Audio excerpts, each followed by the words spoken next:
السلام علیکم۔ آج ہم سیکنڈ ایئر کی علامہ محمد اقبال کی غزلیں پڑھیں گے۔ سب سے پہلی غزل کی ریڈنگ اور تشریح کریں گے۔ جب عشق سکھاتا ہے آداب خود آگاہی، کھلتے ہیں غلاموں پر اسرار شہنشاہی۔ عطار ہو، رومی ہو، رازی ہو، غزالی ہو، کچھ ہاتھ آتا نہیں بے آہ سحرگاہی۔ نومید نہ ہو ان سے اے رہبر فرزانہ، کم کوش تو ہے لیکن بے ذوق نہیں راہی۔ اے طائر لاہوتی، اس رزق سے موت اچھی جس رزق سے آتی ہو پرواز میں کوتاہی۔ دارا و سکندر سے وہ مرد فقیر اولا ہو جس کی فقیری میں بو اسد اللہ۔ آئین جواں مرداں حق گوئی و بے باکی، اللہ کے شعروں کو آتی نہیں روباہی۔ اب اس کی تشریح شروع کرتے ہیں۔ جب عشق سکھاتا ہے آداب خود آگاہی، خود آگاہی ہوتا ہے خود کو پہچاننا، اپنے آپ کی آگاہی حاصل کرنا، اپنے من کو پہچاننا۔ کھلتے ہیں غلاموں پر اسرار شہنشاہی، اسرار بھید کو، راز کو کہتے ہیں، شہنشاہی بادشاہت کو کہتے ہیں۔ اسرار شہنشاہی کا مطلب ہوگا بادشاہت کے راز۔ علامہ صاحب کہتے ہیں جب عشق بندے کو خود آگاہی دے دیتا ہے، خود کی پہچان دے دیتا ہے، پھر غلاموں پر بھی بادشاہت کے بھید، بادشاہت کے راز کھل جاتے ہیں۔ علامہ صاحب کہتے ہیں جب عشق بندے کو اپنی پہچان دے دیتا ہے، جب عشق کی وجہ سے بندہ خود کو جان جاتا ہے، پہچان جاتا ہے، اپنا دنیا میں آنے کا مقصد انسان پہچان جاتا ہے، تو پھر اگر وہ غلام بھی ہے تو اس پر کیا ہوتا ہے، بادشاہت کے راز کھل جاتے ہیں، اس کو پتہ چل جاتا ہے کس طرح دنیا پر بادشاہت کرنی ہے۔ تو علامہ اقبال کے نزدیک جو عشق ہے وہ مجازی عشق نہیں ہے جو باقی شعراء نے، غزل کے شعراء نے اپنی غزلوں میں استعمال کیا۔ ایک مجازی عشق جو ہے، ایک معمولی سے محبوب کے لیے اتنی تگ و دو کرنا، کوشش کرنا، علامہ اقبال کے نزدیک جو عشق کا مفہوم ہے بہت وسیع ہے، بہت بڑا ہے۔ علامہ کے نزدیک جو عشق ہے ایک بہت بڑی طاقت ہے، موٹیویشن ہے، قوت ہے، تحریک ہے۔ علامہ صاحب کہتے ہیں جب عشق بندے کو خود آگاہی دے دیتا ہے، اپنی پہچان دے دیتا ہے، اپنی شناخت دے دیتا ہے، پھر جو غلام ہوتا ہے اس پر بھی بادشاہت کے راز واضح ہو جاتے ہیں، کھل جاتے ہیں۔ یہ حقیقت ہے کہ جن کو عشق نے خود آگاہی دے دی، اپنی دنیا میں آنے کا مقصد دے دیا، پہچان دے دی، پھر بادشاہت کے راز ان پر واضح ہو گئے، کھل گئے۔ جس طرح حضرت بلال رضی اللہ تعالی عنہ ہیں، واضح مثال ہے، جب وہ غلام تھے لیکن کیا تھا، ان کے اندر عشق تھا، عشق خدا تھا۔ اس عشق کی وجہ سے ایک ایسی تحریک پیدا ہوئی، وہ خود کو پہچان گئے، اپنی قدر کو پہچان گئے، میں دنیا میں کیوں آیا، میرا دنیا میں آنے کا مقصد کیا تھا اور میں کیا کچھ کر سکتا ہوں۔ ان کو اپنی قدر کی، اپنی پہچان کی جب شناخت ہو گئی تو پھر کیا ہوا، ان پر بادشاہت کے جو بھید تھے، راز تھے، واضح ہو گئے۔ دنیا کے جتنے بھی بادشاہت ہوتے ہیں ان کی بادشاہت عارضی ہوتی ہے، کچھ وقت کے لیے ہوتی ہے، ختم ہو جاتی ہے۔ جب سے دنیا بنی ہے کتنے بادشاہ چلے گئے، ہم نام نشان بھی نہیں جانتے، قبروں کے نام نشان بھی مٹ چکے ہیں، کوئی جان نہیں، کوئی پہچان نہیں، کوئی شناخت نہیں، کوئی تعارف نہیں۔ لیکن کیا ہے، حضرت بلال کا آج بھی تذکرہ ہو رہا ہے، ذکر ہو رہا ہے۔ تو علامہ صاحب یہی بات کر رہے ہیں، جب کسی کو اپنی شناخت مل جائے، جب عشق کسی کو اپنی پہچان دے دے تو پھر کیا ہوتا ہے، وہ بادشاہوں سے بھی بڑی حکومت قائم کر لیتا ہے۔ آلدو جو بادشاہ ہوتے ہیں وہ زمین پر حکومت قائم کرتے ہیں، وہ علاقے پر حکومت قائم کرتے ہیں، ایک معمولی علاقے پر، ایک چھوٹے علاقے پر، ایک چھوٹی زمین پر ان کی حکومت ہوتی ہے، دنیا کے کسی ایک کونے میں حکومت ہوتی ہے۔ لیکن جو غلام ہوتے ہیں، جو عشق کی وجہ سے جن کو خود آگاہی ملی ہوتی ہے، ان کی حکومت جو ہوتی ہے عارضی نہیں ہوتی ہے، ایک وقت کے لیے نہیں ہوتی۔ جو آج کے بادشاہ ہیں 100 سال بعد ان کا نام نشان نہیں ہوگا، ان کی حکومت ختم ہو چکی ہوگی۔ لیکن جو عشق کی وجہ سے خود آگاہی حاصل کرتے ہیں اور وہ دلوں پر حکومت کرتے ہیں، ان کی حکومت کبھی بھی ختم نہیں ہوتی۔ جس طرح کہ حضرت بلال تھے، کہاں 1400 سال پیدا ہوئے، آج تک ان کا تذکرہ ہے، نام ہے، دنیا میں تذکرہ ہے۔ دنیا کے بادشاہوں کی بادشاہت ختم ہو گئی، نام ختم ہو گئے، ان کا تذکرہ آج بھی زندہ ہے، ان کی بادشاہت آج بھی قائم ہے۔ انہوں نے علاقے پر، زمین پر حکومت نہیں کی، دلوں پر حکومت کی۔ تو یہی بات علامہ صاحب کہہ رہے ہیں، جب عشق انسان کو خود آگاہی دے دیتا ہے، اپنی پہچان دے دیتا ہے، تو انسان پھر کیا ہوتا ہے، جب اپنی پہچان حاصل کر لیتا ہے، اپنا دنیا میں آنے کا مقصد حاصل کر لیتا ہے، تو پھر وہ اسی راہ پہ چل پڑتا ہے، خود آگاہی حاصل ہو جاتی ہے، پھر وہ کامیابیاں سمیٹتا جاتا ہے، پھر وہ بادشاہت بھی کرتا ہے اور بادشاہت والی عزت اور محبت بھی حاصل کرتا ہے۔ اگلا شعر ہے، عطار ہو، رومی ہو، رازی ہو، غزالی ہو، کچھ ہاتھ آتا نہیں بے آہ سحرگاہی۔ سحر گائی ہوتا ہے صبح کے وقت کی نماز، صبح کے وقت کی عبادت۔ علامہ صاحب کہتے ہیں عطار ہو نامور صوفی شاعر ہیں، صوفی انسان ہیں، عطار فرید الدین عطار، اور رومی مولانا جلال الدین رومی ترکی میں پیدا ہوئے، مثنوی کے نام سے شہرت حاصل کی، بہت نامور کتاب لکھی علامہ رومی۔ رازی فخر الدین رازی بہت بڑے علامہ تھے، منطق، فلسفہ، ان تمام تفسیر، ان تمام چیزوں کے ماہر تھے۔ غزالی امام غزالی بہت نامور، علم و حکمت کے ماہر، تعلیم کے ماہر، قرآن حدیث اور بہت سے علوم کے ماہر تھے، اور انہوں نے بہت سی کتابیں لکھی، احیاء العلوم اور کیمیائے سعادت، اس میں خاص شہرت انہوں نے حاصل کی۔ علامہ صاحب کہتے ہیں کہ جتنے بھی بڑے اکابر تھے، جتنے بھی بڑے رہنما تھے، جتنے بھی بڑے مسلمانوں کے لیڈر تھے، عطار ہوں، رومی ہوں، رازی ہوں، غزالی ہوں، کچھ ہاتھ آتا نہیں بیاہ سحر گائی۔ وہ کہتے ہیں جب تک آپ صبح کی عبادت نہیں کرتے، سحر گائی سحر گائی کا مطلب بتایا ہے صبح کی عبادت، بے کا مطلب ہوتا ہے بغیر، مطلب صبح کی عبادت نہ کرنا۔ اگر آپ صبح کی عبادت نہیں کرتے تو پھر آپ کسی بھی بڑے مرتبے کو نہیں پہنچ سکتے، کچھ بھی ہاتھ آتا نہیں۔ وہ کہتے ہیں کچھ بھی ہاتھ نہیں آئے گا اگر آپ صبح کی عبادت نہیں کرتے۔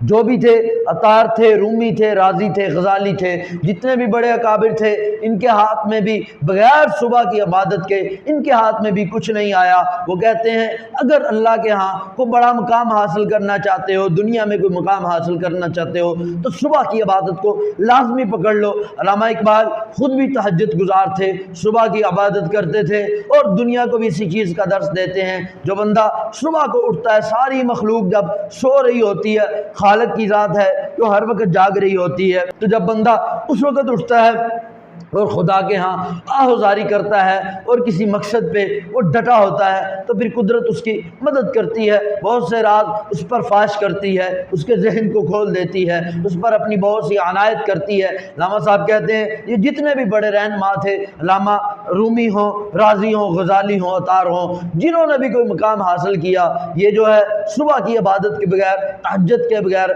اللہ کے ہاں آہوزاری کیے بغیر نہیں حاصل ہوا۔ جب بندہ اللہ کے ہاں آہوزاری کرتا ہے، جتنے بھی بڑے مقام پہ ہو، اس میں ایک عاجزی پیدا ہوتی ہے، اس میں انکساری پیدا ہوتی ہے، وہ خدا کے سامنے جھکتا ہے اور رات کی تاریکی میں اٹھتا ہے، وہ کہتا ہے خدا ساری مخلوق سو رہی ہے، اس وقت میں تیرے سامنے سجدہ ریز ہوں، میں عاجز ہوں، میں فقیر ہوں، میری مدد فرما، میری نصرت فرما۔ جب وہ عاجزی کرتا ہے، اور عاجزی جو ہوتی ہے یہی دلوں پر حکومت کرنے کا اور دنیا پر حکومت کرنے کا بڑا راز ہوتا ہے۔ جب بندے میں تکبر آ جاتا ہے تو اس کا ڈکلائن اور زوال شروع ہو جاتا ہے۔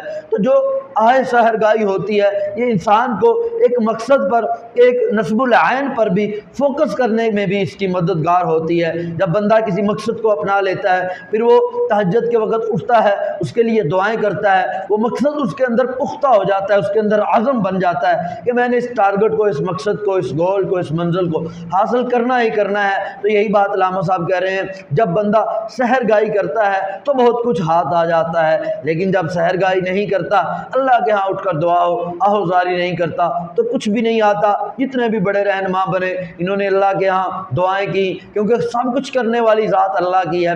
جب بندہ اس چیز کا اقرار کر لیتا ہے خدا کے ہاں کہ میں کچھ بھی نہیں کرنے والا، تیری نصرت کے بغیر، تیری مدد کے بغیر کچھ بھی نہیں ہے، وہ خدا سے مانگتا ہے کہ تو مدد کر، تو کر سکتا ہے سب کچھ۔ جب بندہ صبح اٹھتا ہے وہ یقیناً اسی یقین کے ساتھ اٹھتا ہے کہ خدا کی ذات سب کچھ کر سکتی ہے، عزت اور ذلت وہی دے سکتی ہے، بادشاہت وہی دے دیتی ہے۔ جب یہ یقین کے ساتھ انسان اٹھتا ہے اور اس سے آہوزاری کرتا ہے تو پھر خدا بھی رحم کرتا ہے اس پر اور اس کی خواہشات کو پورا کرتا ہے، اور خدا بھی اس کو دنیا کی حکمرانی دیتا ہے۔ یہی علامہ صاحب کہہ رہے تھے۔ اگلا شعر ہے، نو امید نہ ہو ان سے رہبر فرزانہ۔ نو امید، یہ نا امید کو انہوں نے نو امید بنایا ہے، اس کا مطلب ہوتا ہے مایوس ہونا اور نا امید ہونا۔ نا امید سے نو امید بنایا ہے، یہ ضرورت شاعری کی وجہ سے شعراء کو یہ اختیار ہوتا ہے کہ کسی بھی لفظ کو شعری ضرورت کی وجہ سے اس کو اس کی حالت سے تبدیل کر دیں۔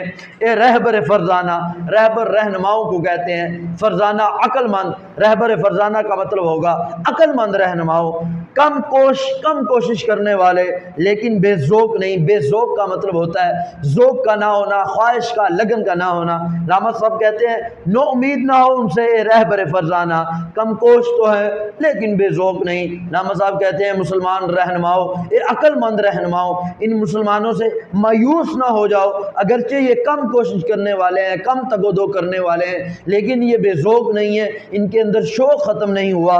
راہی کا لفظ بھی ہے یہاں پہ، راہی کہتے ہیں مسافر کو۔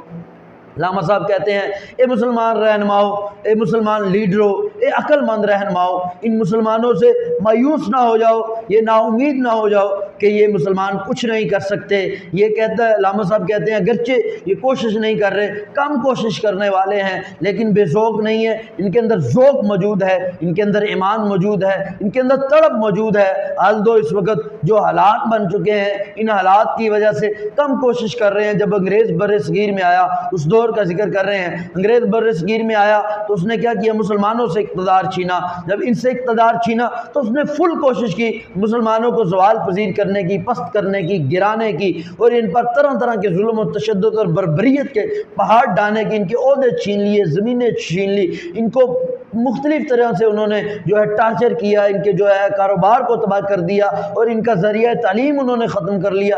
طرح طرح کے مسلمانوں کو انہوں نے زوال پذیر کرنے کی کوشش کی۔ ایک تو اس طرح مسلمان زوال پذیر ہو رہے تھے، دوسری طرف مسلمانوں میں فرقہ واریت پیدا کرنے کی اس نے کوشش کی۔ مسلمان آپس میں ہی لڑنے لگے تو مسلمان بکھر گئے، منتشر ہو گئے۔ جو مسلمان رہنما تھے وہ مسلمانوں کو جگا رہے تھے، ان کو اکٹھا کرنا چاہ رہے تھے، ان میں اتحاد پیدا کرنا چاہ رہے تھے، لیکن مسلمان بکھرے ہوئے تھے، منتشر تھے، اور کچھ رہنما مسلمانوں سے مایوس ہو گئے، جس طرح قائد اعظم بھی مسلمانوں سے مایوس ہو کر وہ چلے گئے تو علامہ انگلینڈ چلے گئے تو علامہ اقبال نے ان کو خط لکھا اور خط لکھ کر دوبارہ بلایا۔ تو علامہ صاحب وہی ذکر کر رہے ہیں کہ مسلمان رہنماؤ، مسلمانوں سے مایوس نہ ہو جاؤ، یہ نہ سمجھو یہ کچھ کر نہیں سکتے۔ وہ کہتے ہیں ان کے اندر ایمان موجود ہے، ان کے اندر ذوق موجود ہے، تڑپ موجود ہے، خواہش موجود ہے، بس اس تڑپ کو جگانے کی ضرورت ہے، ان کے اس جو آگ ہے اس کو شعلہ بنانے کی ضرورت ہے۔ ایک مرتبہ ان کے اندر جوش اور جذبہ پیدا کرنے کی ضرورت ہے۔ اگر ایک بار جوش اور جذبہ پیدا ہو گیا پھر دوبارہ یہ متحد ہو جائیں گے، دوبارہ وہ طاقت میں آ جائیں گے، دوبارہ یہ ایک تحریک پکڑ لیں گے۔ تو وہی بات علامہ صاحب کہہ رہے ہیں نا امید نہ ہو ان سے رہبر فرزانہ، عقل مند رہنماؤ، ان سے مایوس نہ ہو جائے۔ اور علامہ صاحب کی پیشن گوئی سچ ثابت ہوئی۔ کچھ عرصے بعد مسلمان متحد ہو گئے، ان میں اتحاد پیدا ہو گیا۔ پھر انہوں نے ایک زبردست تحریک چلائی، آزادی کی تحریک چلائی، جس سے کیا ہوا؟ مسلمانوں نے آزادی حاصل کی، پورے بر صغیر کو آزاد کیا اور انگریز کو یہاں سے بھاگنے پر مجبور کر دیا۔ تو علامہ صاحب مسلمانوں کو اسی چیز پر قائل کر رہے ہیں۔ وہ کہتے ہیں ان سے کبھی بھی مایوس نہ ہو، ان کے اندر ابھی بھی طلب موجود ہے، لگن موجود ہے۔ اگلا شعر ہے اے طائر لاہوتی، اس رزق سے موت اچھی جس رزق سے آتی ہو پرواز میں کوتاہی۔ طائر لاہوتی اس پرندے کو کہتے ہیں جو بلندیوں میں اڑنے والا ہو، عالم بالا میں اڑنے والا ہو۔ یہاں اس سے مراد مرد مومن ہے۔ علامہ صاحب کہتے ہیں اے مرد مومن، اس رزق سے موت بہتر ہے جس رزق کی وجہ سے پرواز میں کوتاہی آتی ہو۔ یہ پرندہ ہے، اصل میں اس کو پرندہ جو طائر لاہوتی ہے، عالم بالا میں اڑنے والا شاہین، جس کو باز بھی کہتے ہیں۔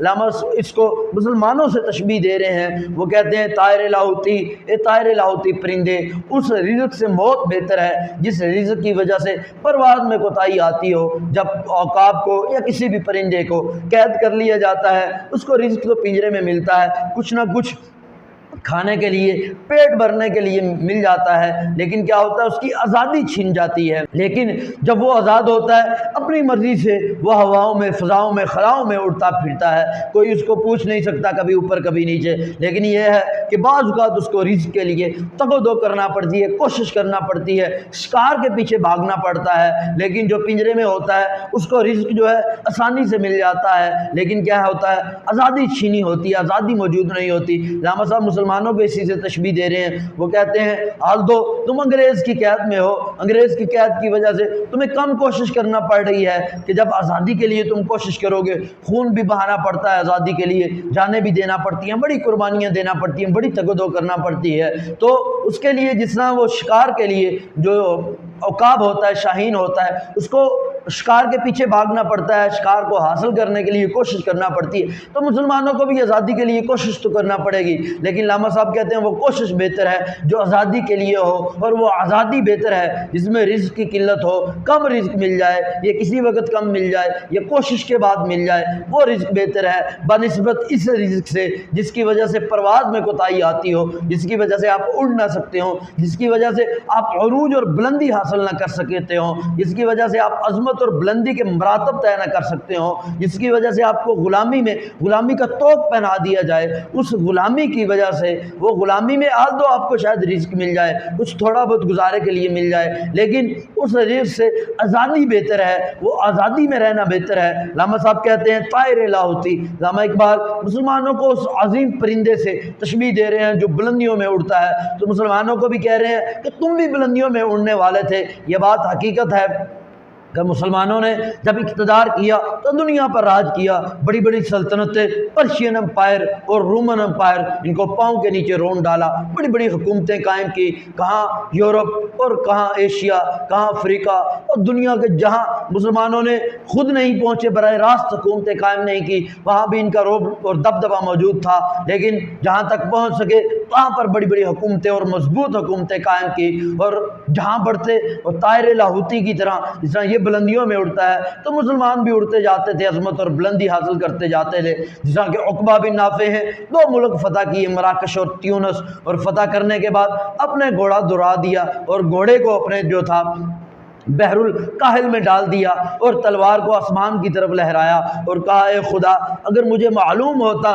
اس سے آگے بھی کوئی دنیا آباد ہے، اس سے آگے بھی کوئی ملک موجود ہے، آج میں اس کو بھی فتح کر کے وہاں پر بھی اسلام کا علم بلند کرتا، اسلام کا جھنڈا لہراتا، خدا کی خدائی جو تھی وہاں پر بھی اس کا پرچار کرتا، لیکن کیا تھا ان کو علم نہیں تھا اس سے آگے بھی کوئی دنیا آباد ہے۔ تو اس طرح وہ آگے بڑھتے گئے، تو علامہ صاحب ان سے تشبیہ دے رہے ہیں، وہ کہتے ہیں مومن تو بھی پرندے اس طائر لاہوتی کی طرح ہے جو بلندیوں میں اڑنے والا ہے، تو کیوں تھوڑے سے رزق پر اس پہ مطمئن ہو چکا ہے جس میں غلامی کا طوق پہنا جائے، جس کی وجہ سے پرواز میں کوتاہی آتی ہو، جس کی وجہ سے تو ترقی نہ کر سکتا ہو، وہ کہتے ہیں اس سے تو موت بہتر ہے، اس سے بہتر تھا تو مر جاتا، لیکن یہ اپنی پرواز میں کوتاہی کو برداشت نہ کرتا، اپنی ترقی کو، اپنی آزادی کو کسی کے ہاتھ میں دینے کو برداشت نہ کرتا، اپنی ترقی کو روک دینے کو برداشت نہ کرتا، اس پرندے کی طرح جس طرح پرندہ ہے جب قید میں ہو جائے تو اس کو قید میں جو رہنا ہے وہ موت سے بھی اس کے لیے بدتر ہے، بنسبت اس کے آزاد ہو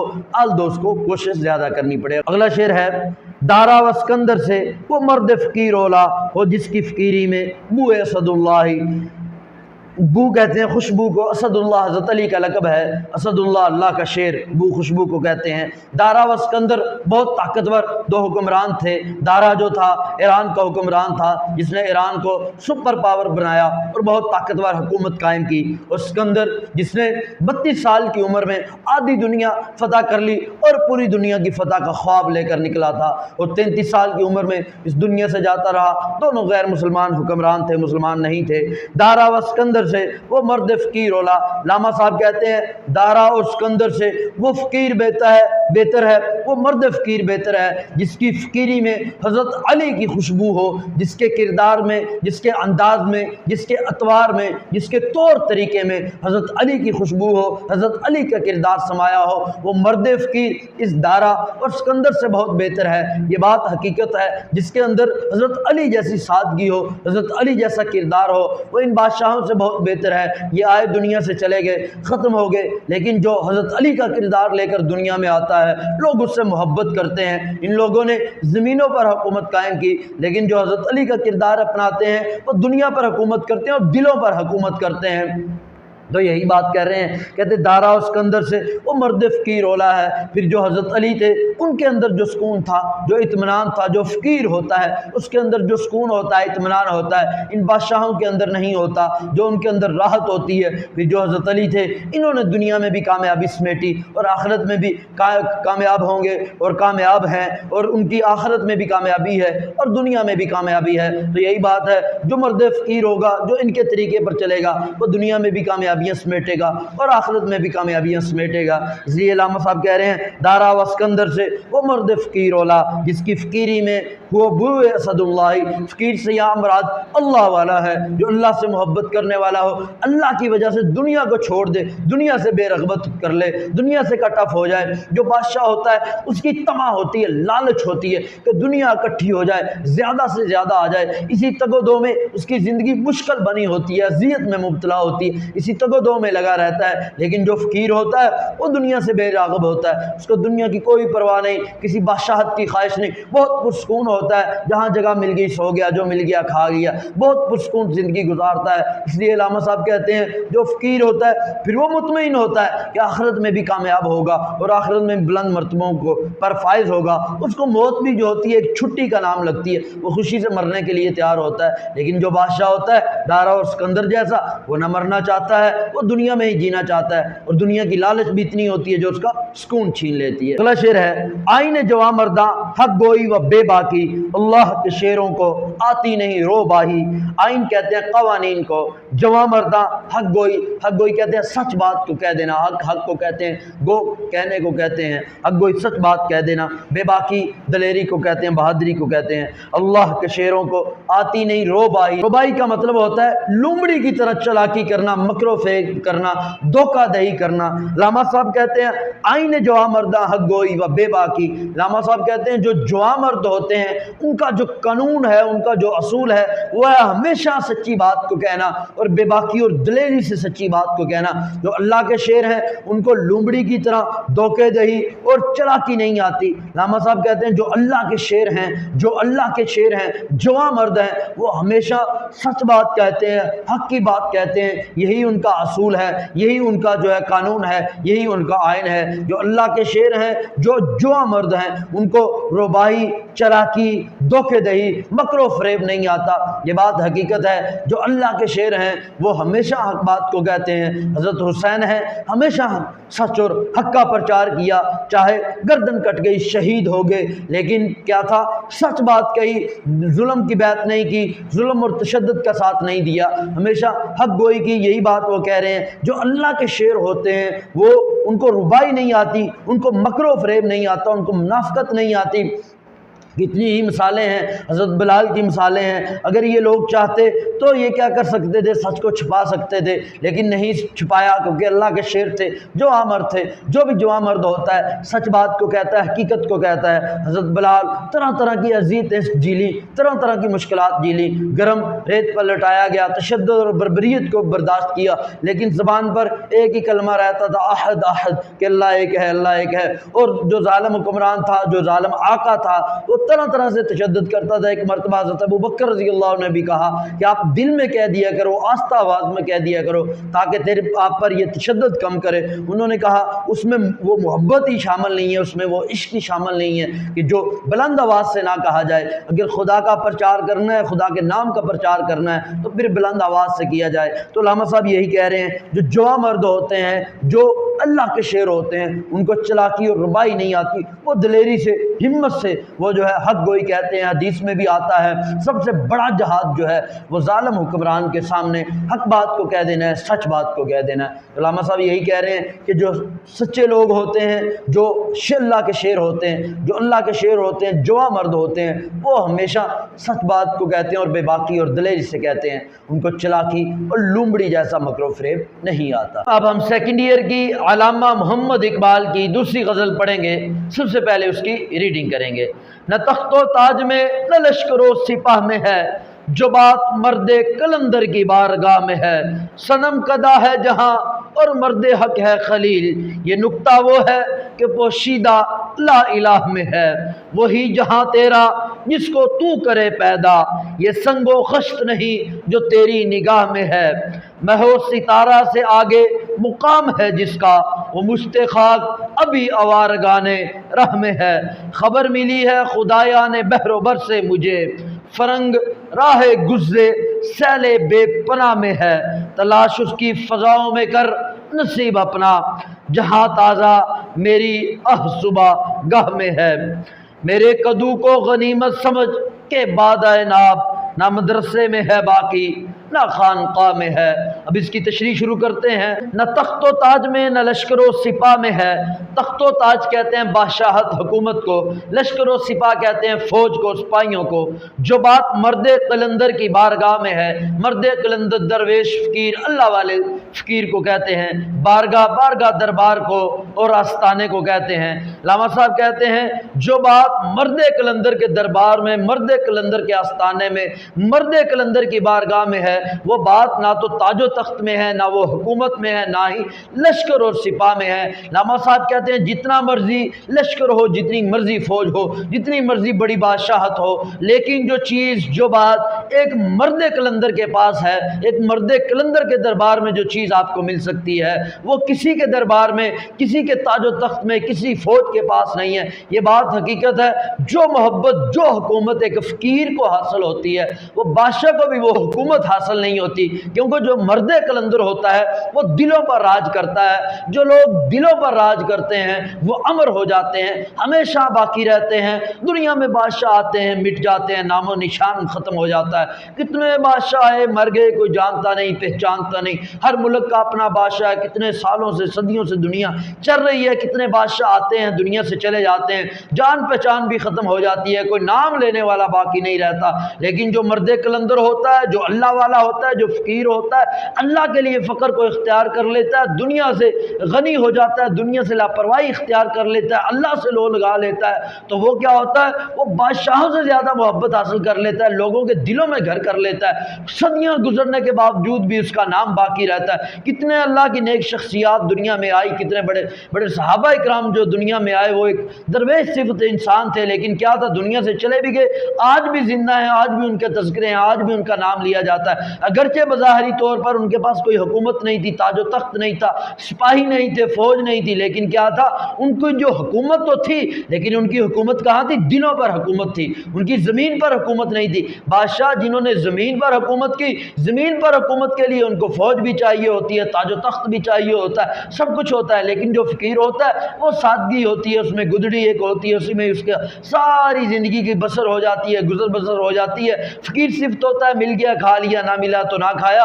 تو جو ایسے فقیر ہوتے ہیں، اللہ کے لیے زندگی لگا دیتے ہیں، وہ مرنے کے بعد بھی زندہ رہتے ہیں، مرنے کے بعد بھی ان کے تذکرے رہتے ہیں، آج بھی ان کے تذکرے چل رہے ہیں، بادشاہوں کے نام مٹ چکے ہیں، ان کے تذکرے مٹ چکے ہیں۔ تو یہی بات علامہ اقبال کہتے ہیں، نہ تخت و تاج میں، نہ لشکر و سپاہ میں ہے، جو بات مرد قلندر کی بارگاہ میں ہے۔ جو بات مرد قلندر کی بارگاہ میں ہے وہ کسی تاج و تخت میں نہیں ہے۔ جو بادشاہ ہوتا ہے اس کی لوگ عزت نہیں کرتے، بظاہری طور پر اس کی رسپیکٹ اور عزت کر رہے ہوتے ہیں، لیکن دل سے عزت نہیں کر رہے ہوتے۔ لیکن جو مرد قلندر ہوتا ہے اسے لوگ ایسی محبت کرتے ہیں، اس کے مرنے کے بعد بھی اس کے نام پہ کٹنے کے لیے تیار ہوتے ہیں، اور اس کی زندگی میں بھی اس کے لیے کٹنے کے لیے، مرنے کے لیے تیار ہوتے ہیں۔ یہی ایک مرد قلندر ہوتا ہے۔ اور مرد قلندر کیا ہوتا ہے؟ اس کو دنیا کی کوئی پرواہ نہیں ہوتی۔ جو بادشاہ ہوتا ہے اس کی خواہش ہوتی ہے جتنی دولت اکٹھی ہو جائے، جتنا پیسہ آ جائے، لوگوں سے چھین رہا ہے، ٹیکس لگا رہا ہے، لوگ برا بھلا بھی کہہ رہے ہیں، اگرچہ بظاہر منہ سے نہیں کہہ سکتے خوف کی وجہ سے، لیکن دل میں کہہ رہے ہیں۔ لیکن جو مرد قلندر ہوتا ہے وہ نہ کسی سے مانگتا ہے بلکہ دینے والا ہوتا ہے، اس کو دنیا کی